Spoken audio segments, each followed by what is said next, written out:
Everybody, well, it's happening again. Another terrorist attack in a major European city. This time, it's Barcelona in the Catalan province of Spain.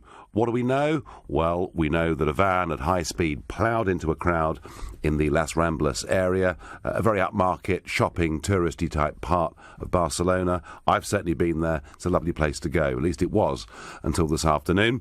The last reports we've heard is that one person was killed, 32 injured, at least 10 of them seriously. There's also talk of a hostage situation taking place inside a Turkish restaurant. But let's cross immediately to Tim John, LBC's reporter in Barcelona. Tim, good evening. Good evening, Nigel. The latest from me here really is that the police are still going door to door within the cordon. There is a huge cordon here all around the Ramblas. A lot of the streets around it are currently shut on lockdown. They're going door to door, checking these restaurants, tapas bars, shops, and really looking to see if any of the suspects, any of the people they're looking for in connection with this attack are holed up in there. The reason they're doing that is because many of the people, and as you said, it's a busy part of Barcelona. Yeah. Hundreds of people would have been there. Many people ran for cover. They were either in the restaurants or the shops already, or they darted for cover in those buildings, and the owners, managers put the shutters down and wouldn't let anyone leave. So that's kind of what's happening here at the moment. You can hear sirens in the background. That's because there are police cars, both marked and unmarked, arriving on the scene. If I just look down towards the Ramblas, and I'm quite far away now because they extended the cordon quite rapidly here, all I can see really is a sea of blue lights and police tape. So the cordon, Tim, means that nobody can leave that area or come into that area? Well, the people who are being allowed to leave are being escorted. Now, at the police cordon, certainly the one that I'm at, there are a few people standing in front. You know, they're clutching tissues. They're bracing themselves for the worst here this evening.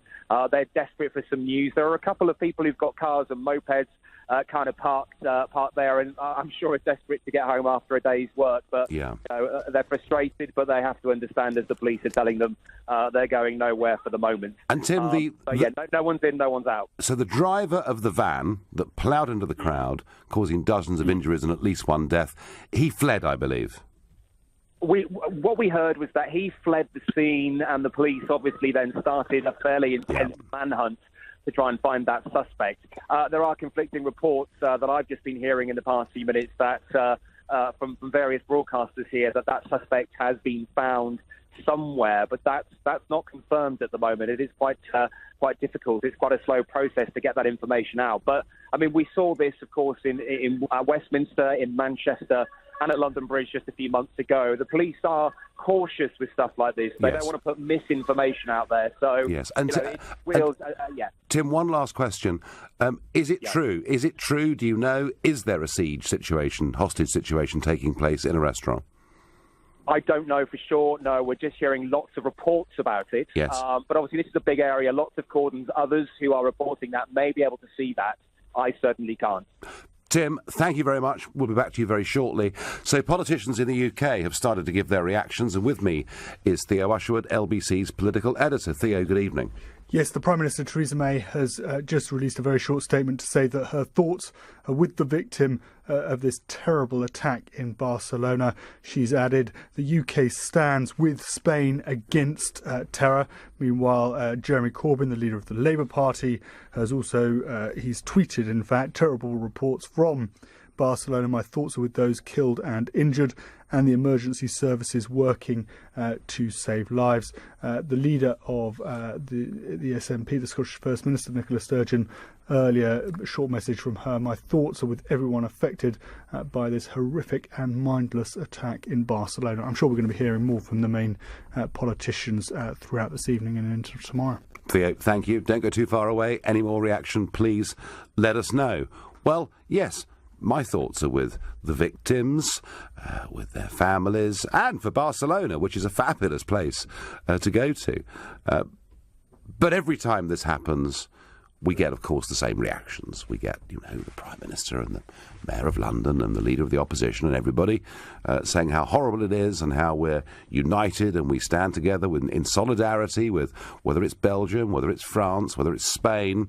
But nobody seems to have really any answers. And I'm interested to ask you, what can we do to protect ourselves? And I mean that not just at a national level, I mean it at an individual level too. I mean, has it reached the point where if you're walking along a busy street in a major city in Europe, that somewhere in your mind is that it might be a threat? Or do you just say, actually, in percentage terms, I'm probably still just about more likely to be struck by lightning? But, you know, the use of vehicles as weapons has been increasingly used. You know, remember Bastille Day, 2016, that lorry driving along in Nice, killing 86 people.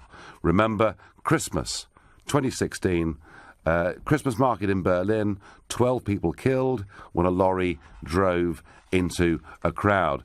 And this year, of course, you know, we remember Khalid Massoud, who hired a car and drove over Westminster Bridge, and in total 6 people died in that attack. And then, you know, 8 people were killed in central London after attackers drove a van into pedestrians on London Bridge and then went into Borough Market. And, of course, there was one where a man drove at a group of worshippers outside a mosque in North London, and one man died there too. So the use of vehicles to attack pedestrians, to attack innocent people, is clearly an increasing feature. What can we do to protect ourselves from this or anything else? I want your thoughts on this, please. On 0345 6060 973. You can text me at 84850. You can, of course, tweet using the hashtag Farage and LBC at LBC. And you can watch us live on Facebook from here in London. And we'll be getting regular reports live from Barcelona as any news develops over the course of the next hour. And my first caller this evening, who's got some ideas for us, I hope, is Rav from Leicester. Rav, good evening. Oh, Nigel, it's a pleasure to be speaking with you today. Thank you. So what do we do? I mean, I made the point a moment ago that every time... I mean, I go to the European Parliament, and once a month it's in session in Strasbourg. And it seems almost every month now at the start, when the President of the Parliament calls us to order, you know, we stand for a minute's silence, and we say we stand in solidarity with the victims. Absolutely. But nobody ever seems to be saying, hey, do you know what? We need to be doing something. Yes.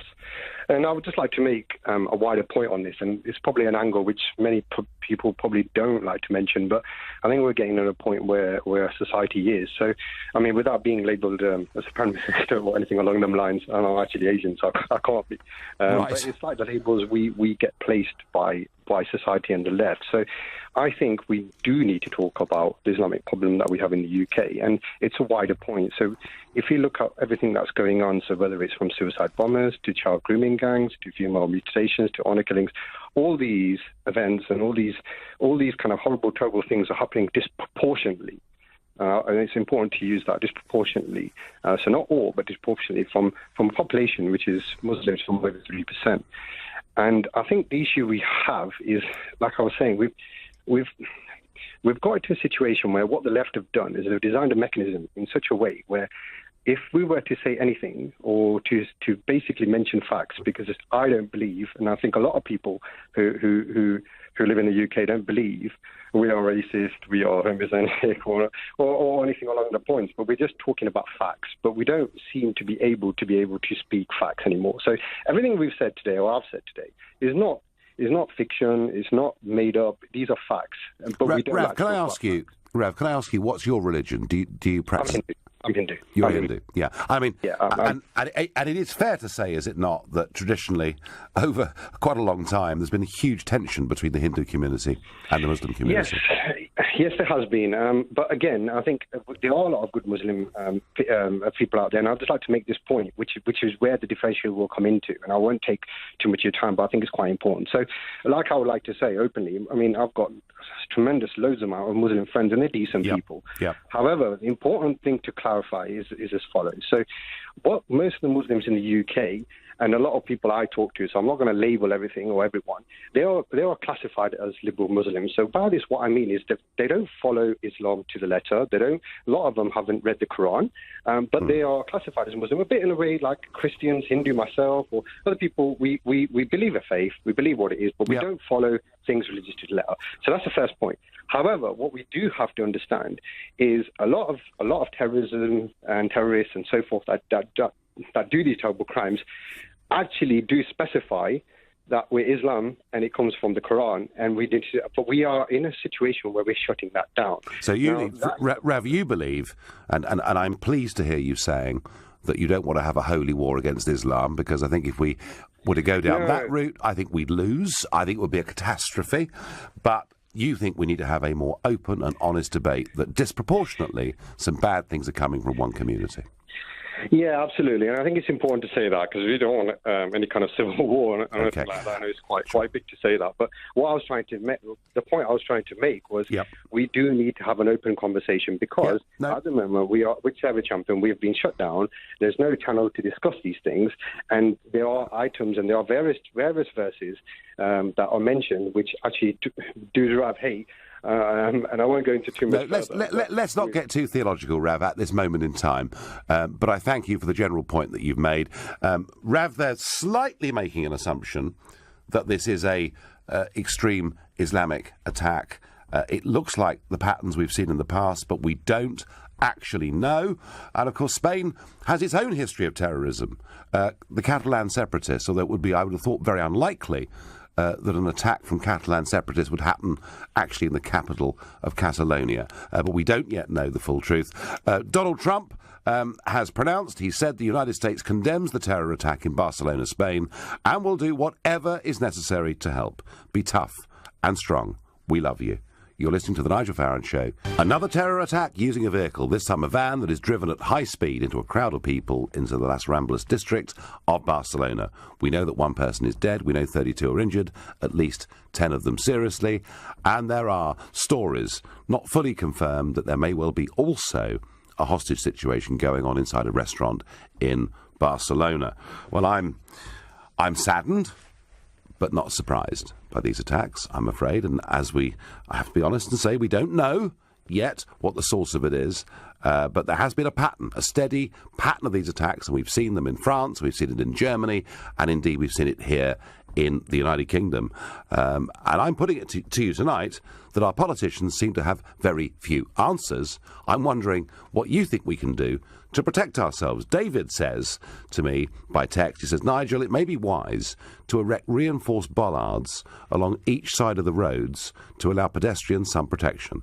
It's a radical move, but may help provide a deterrent from those barbaric, cowardly attacks. Well, David, one of the big arguments that I've had over the course of the last few years is with political leaders saying, but Nigel, we need to build bridges, not walls. They've said it to me time and time again when I've argued for being very, very cautious about who we allow into our country. Well, David, your suggestion to some extent has happened already, because on 3 London's bridges, on 3 of those bridges, we have built walls. Yes, we're building walls on bridges. We've done it on 3 of the busiest bridges in London. And if you see them today, there are huge concrete bollards either side. And David says we should do this everywhere. I wonder, David, at what cost that would be? And that is a very real question and a practical question. On Twitter, Andy is very negative. He says, we can't do anything, Nigel. We've entered into a war with terrorists. We have lost, just like we did with the IRA. Andy, who appears to be throwing his hands up, and same as nothing we can do. Breaking, Catalan police say no one is being held up inside a bar by armed individuals in Barcelona, contrary to reports from local media. And that was our source for that, local Spanish media telling us there was a hostage situation. That is not the case. So it looks now like it's just one incident we're dealing with here. It's a van. It's being driven at high speed. Somebody estimated as fast as 100 kilometres an hour, 60 miles per hour, that ploughed into a crowd, and a driver who then fled on foot, and we don't yet know whether he's been accosted or not. What we do know is a very large cordon has been put around the Las Ramblas area in Barcelona. What can we do to protect ourselves? Do we as individuals perhaps say to ourselves, I don't know, I'm not so happy visiting this city, or I'm worried about going to London?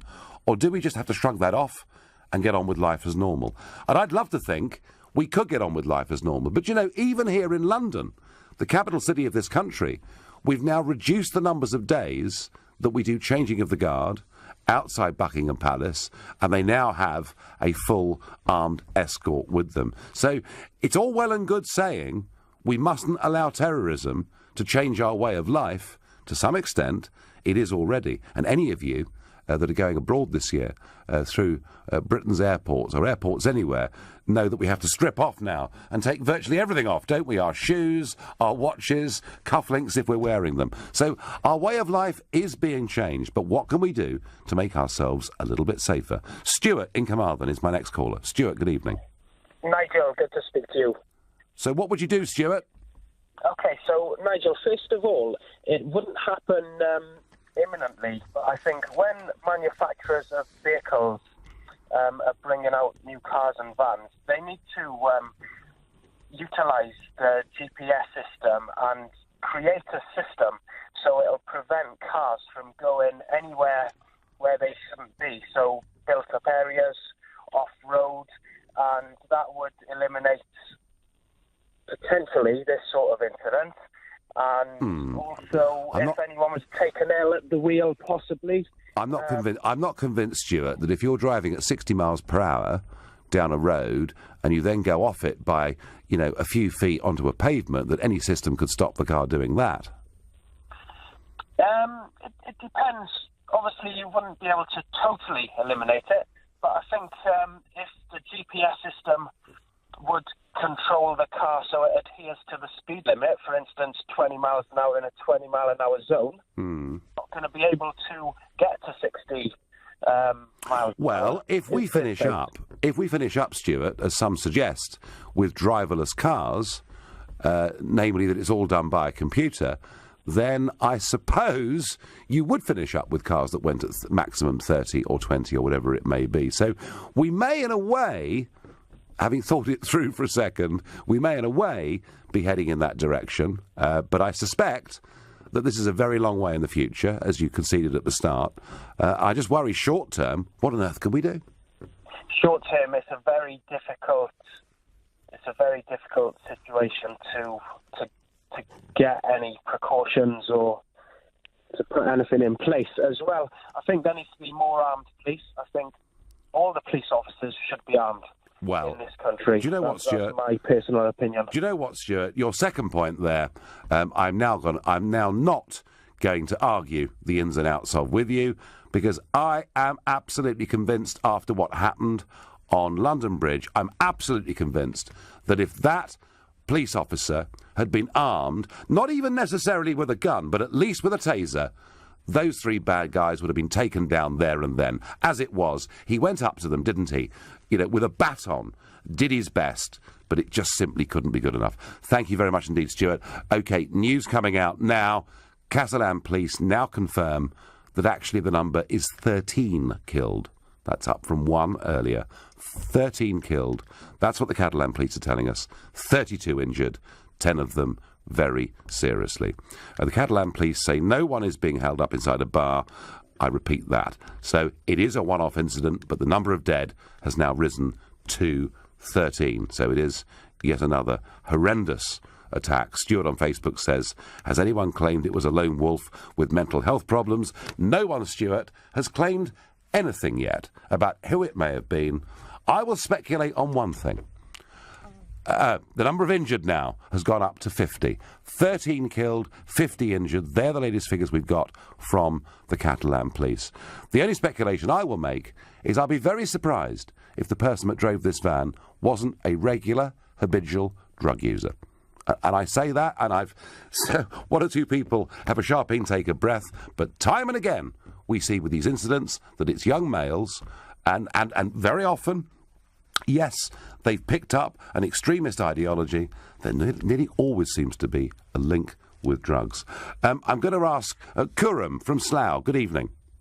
Hi, good evening, Nigel. First of all, before I get to my point, I just want to give my condolences, and also my prayers are with the victims and their families of what's happened tonight in Barcelona. Yes, and we will share that. The second thing, actually, Nigel, you shocked me today, all right? In a good way, not in a bad way, in a good way. And I want to say thank you because, at the beginning of your show, when you started with listing the attacks that have gone on in the last year or so, Yes. I really believed you were going to miss the attack that happened at Finsbury Park Mosque. Why? And you didn't. Why did you believe that? I don't know. I'm not much of a fan of yours. It sounds like you're very prejudiced against me, doesn't it? But anyway. No, it's not. I'm not prejudiced against anyone. I listen to what people say, and I make an opinion on that. Like today, I've called in and I'm putting my hands up. You shocked me. Sure. Okay. You know. All right. Thank you. And I'm happy. I'm glad that you did that. I'm very glad of that. And second shock is I agree with you. I think this is a subject that I think the only way we can resolve this issue is to actually stand up and talk about it, not on a national level, on an international level. It has to be done properly. We need to educate people. You know, I'm Pakistani Muslim, British, born here in the UK, lived here all my life, and I'm British. You know, I don't. When people ask me, I don't say I'm Pakistani because I wasn't born there. I didn't grow up there. This is my homeland. When I come back, when I go on holiday, when I come back here to the UK, this is where I feel content, where I'm home. All right? Good. So I want to make it clear. First of all, it comes down to, you're saying, how do we change what's happening? Well, I'm saying, Khurram, I'm saying, how do we protect ourselves? How do we protect ourselves? Yes. The only way we protect ourselves is by discussing these issues, because as these things are so random. When I say random, I don't mean that these people are not planning them. I mean that they're so random that intelligent people cannot predict that it's going to happen. They might have someone as a suspect, but they can't predict when they're going to get into a car or rent a van or do something and do that. That can happen in a spare moment. This is, unfortunately, and this brings tears to my eyes, that there's only one way, I feel, to resolve these issues and protect ourselves, and that is by educating people properly, you know, making them understand. Like, I hear people calling in onto this radio station all the time saying that, oh, the Quran says this and the Quran says that. Yeah. Yes, okay, the Quran does say this, but if you take a minute and try and understand Islam is not as literal. You can't take... It's not literal. If you actually study Islam, I went to Islamic boarding school. Never in my life was I taught to kill unbelievers. No, and Khurram, actually, Khurram, you know, a Christian could take something out of the Old Testament that we find pretty shocking today as well. I mean, I understand all of those points. You know, you talked about the need on an international level for having an honest conversation about this. Let me ask you quickly, did Donald Trump do that when he went to Riyadh and he said to 50 of the biggest world Muslim leaders, drive out of your places of worship those people that wish the world harm? He did, and I'm not. Donald Trump is someone else that I don't. Listen, I'm actually, Khurram. Right. I'm actually going to quit. I'm actually going to quit with you while I'm ahead, because you've been nice to me. You've thought Trump might be right, and actually it is time for the news. Khurram, a very interesting, great phone call there from Khurram in Slough. You're listening to the Nigel Farage Show. If you're just joining us and haven't heard the news already in the last few hours, a van has driven at approximately 60 miles an hour into a crowd of people in a very upmarket shopping district, Las Ramblas of Barcelona. The latest we have is that 13 people have been killed and 50 have been injured, many of them seriously. We do not know the identity of the attacker. The most that we know is that one person was driving the van and that person escaped from the scene. Whether or not they've subsequently been captured, whether there are other people and accomplices involved, we simply don't know the answers to it. There has been a pattern over the course of the last couple of years where lorries, vans and cars have been used. Indeed, we saw it here in London just a few months ago. And I'm asking the basic question of what can we do to protect ourselves? Do we build a lot more walls on bridges and on roads and around areas where there are large numbers of pedestrians? Do we perhaps think to ourselves, well, perhaps I'll avoid visiting this big city? And on a bigger level, already callers have said, including we had a British Pakistani Muslim caller from Slough, that there needs to be a more honest, open, international debate about the growth of terrorism and how we deal with it. But I'm not telling you what I think, I'm asking you what you think. And Sean from East Ham is my next caller. Sean, good evening. Good evening, Nigel. Pleasure to speak to you. Thank you. Good evening. So, Sean, what can be done to make us a little bit safer? Well, I just want to stress one thing before I make my point, which your producer also stressed to me as well, that, as you've said, no one has been found out who it is yet. Yes. But I think that the one strange remaining fact out of all of this is that, seeming with all the terrorist attacks that have took place, there's the suspect who has committed the crime has always been known in some capacity to the security services of the country they've committed. Nearly always, yes. Nearly always. I mean, of the London Bridge attackers, 2 of them were known, 1 of them wasn't actually, but generally, Sean, I would go with that point, yes. So I think, therefore, 2 key things need to be done to combat the problem, which is, firstly, we need better integration on the part of councils, local communities, and also on the part of the government.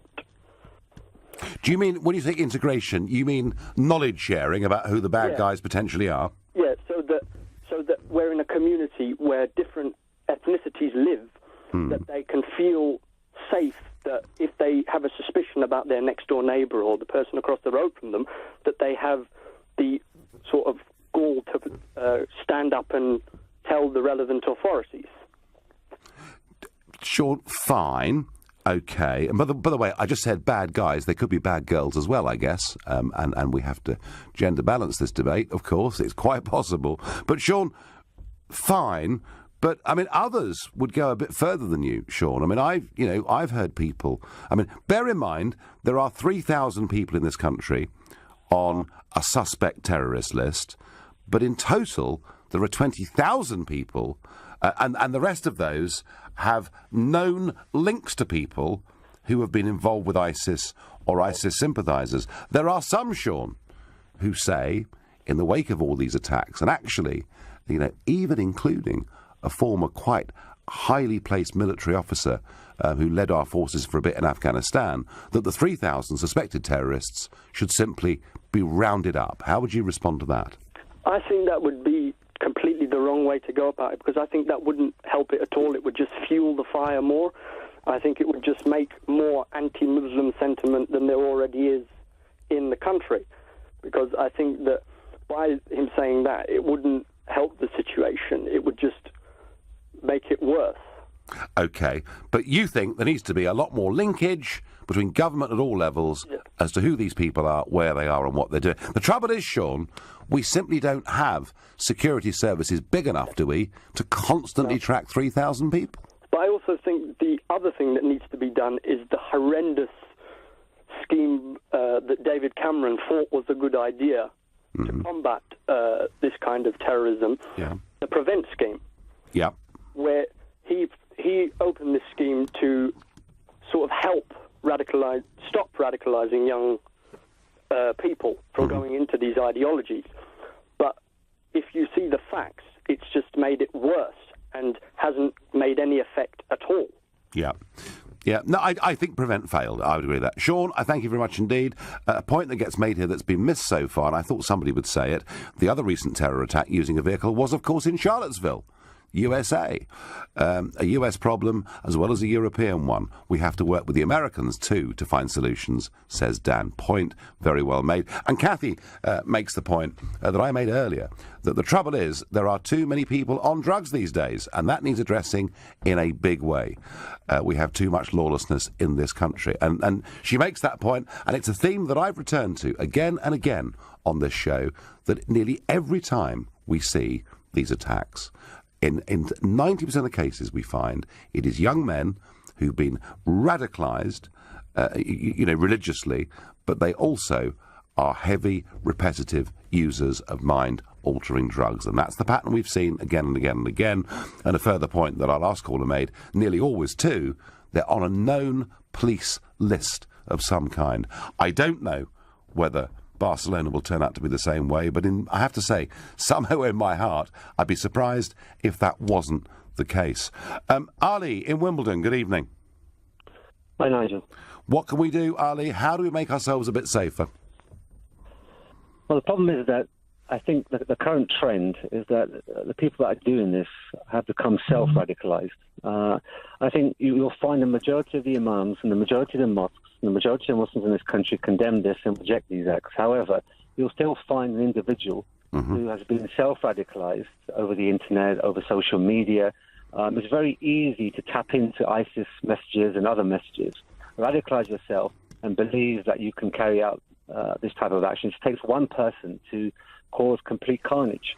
So even though 99% of the people are rejecting it and condemning it, it just takes one person to carry out such an act, who's being self-radicalized over the internet. And that's what you find with a lot of these guys. As you say, they're young, impressionable. They're hearing these messages, which are quite powerful on social media, and one day they wake up and think, I'll just go ahead and do this. Because the other thing they're shown on social media and on YouTube and places is the death and destruction of Muslims in the Middle East through these the wars that the West have, the invasions and the wars the West are involved in the Middle East. And that's the main message that's pushed to these guys, that, look, your fellow Muslims are being butchered in your countries, and you have to carry out some sort of retribution. So it's not even that they're religiously indoctrinated and they're given all the proofs and the Quranic verses for doing this. They're just showing simple images. And that's enough to radicalise these people to commit these acts. And it is likely, Ali, isn't it, that you talk about self-radicalisation. The kind of person who is more likely, I would have thought, to be self-radicalised is somebody who perhaps didn't do very well in terms of education, who probably hasn't got a job, or perhaps not a very good job, or one they like. Somebody, and I'm going to say it again, somebody who is a repetitive, heavy user of drugs, and they are more likely to be self-radicalised. In fact, Trump called them losers, didn't he? He said the people, these terrorists, he called them losers. So I can see what you're saying about self-radicalisation, and it's a point very well made. The only slightly depressing thing, Ali, is how on earth, I mean, without controlling the internet, which clearly in a free society we're not going to want to do, what do we do about it? Well, it's extremely difficult. I rang up and mentioned these points before. I think the so-called Salafi Wahhabi scholars that are they're marginalised by the government. They've been pushed to the side, and the government has pushed or promoted so-called liberal Muslims who have absolutely no credibility within the Muslim community, the likes of Majid Nawaz and others, have zero credibility, which is why the government has cut their funding. Has cut the funding of organisations like Quilliam because they're having no results in the Muslim community. The government needs to engage the Salafi Wahhabi scholars who have some sort of influence over the people who are likely to carry out these acts. Yet the government they label these people as extremists and refuse to engage with them. And they are the people who can actually make a difference. And this is Ali, no, that's a very interesting point. And as far as Majid Nawaz is concerned, he, of course, is going to be tomorrow on LBC from 10 a.m. till 1 p.m. And Ali, ring him, talk to him. He certainly has some very strong views on this and says things on the issues of radicalisation that are, pretty far out there. I mean, it takes, I think, quite a lot of guts to say what he says. Ali, I thank you very much indeed for your call. I get a text from Dartford. I wonder if these people were known to the authorities. Most probably. Yep, I agree. Whoever you are from Dartford, most probably. Matt in Seven Kings, good evening. Evening, Nigel. Pleasure to talk to you, mate. Pleasure to talk to you. So what do we do? I mean, the last caller, Ali, actually made a really good point.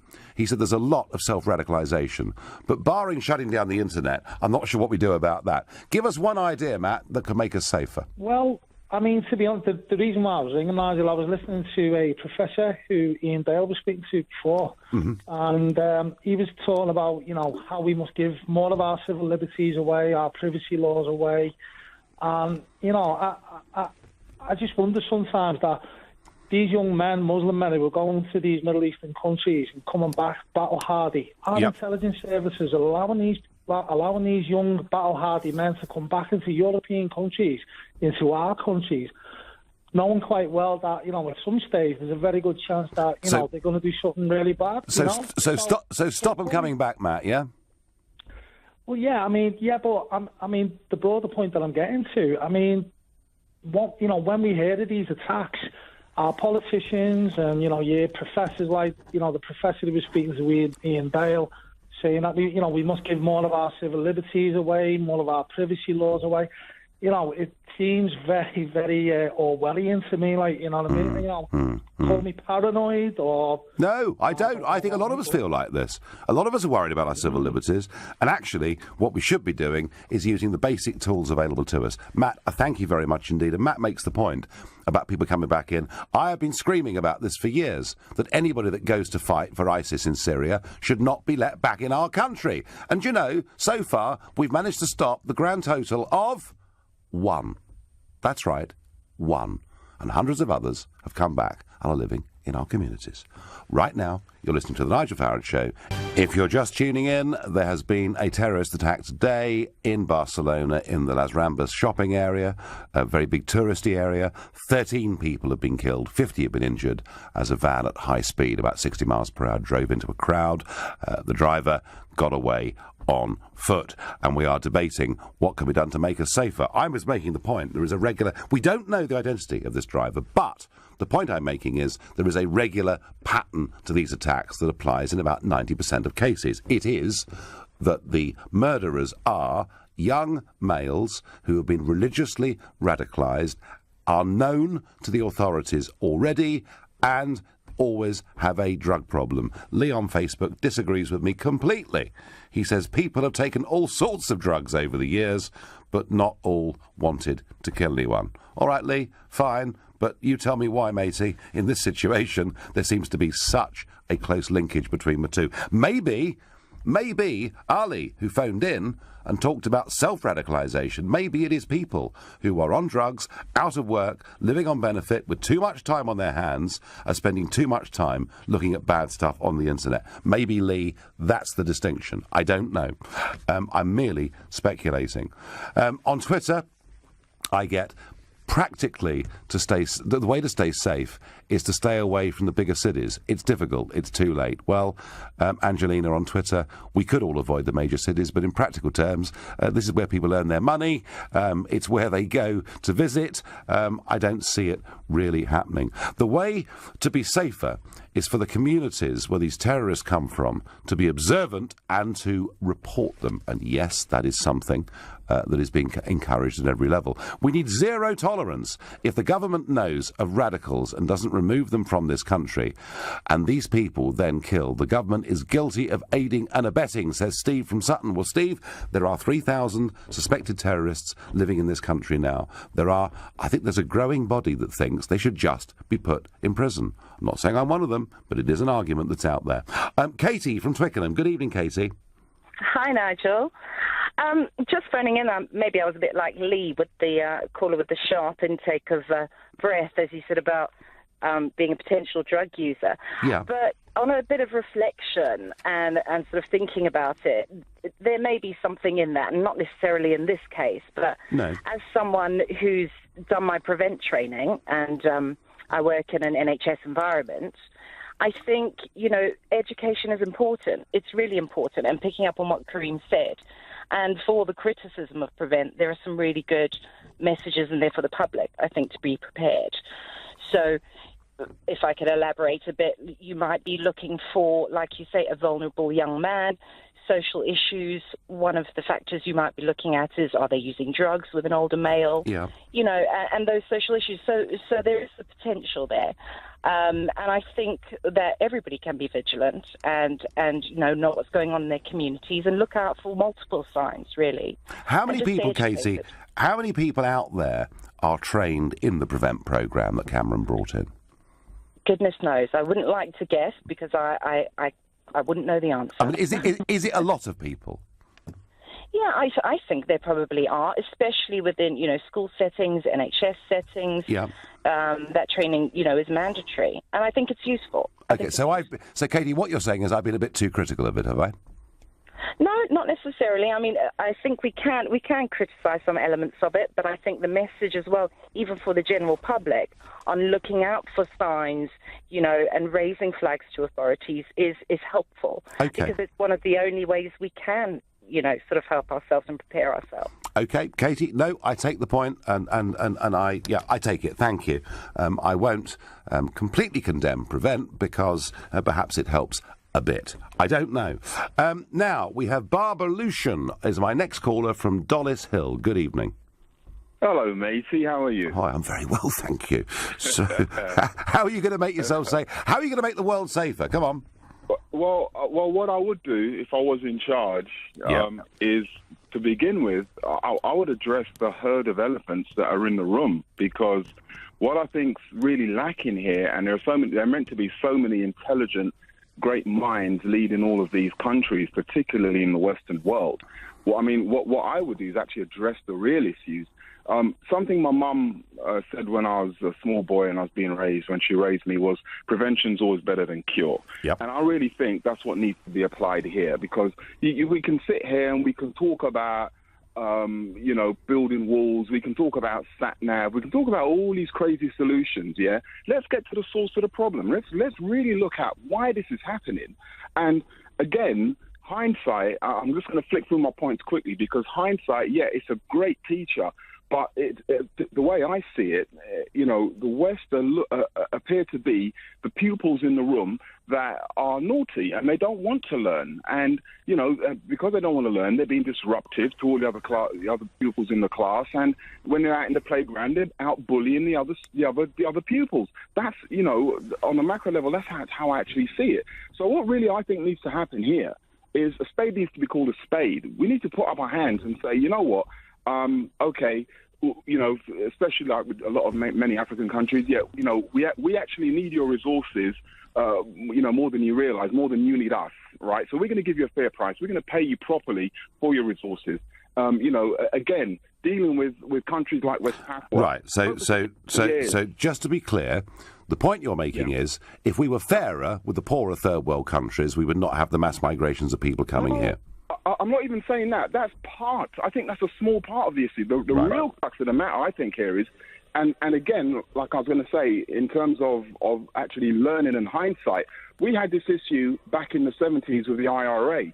Didn't matter what we did, they got round it. And you can't fight what you can't see. Therefore, you're going to have to eventually sit down like big men and have a conversation and deal with the matters at hand.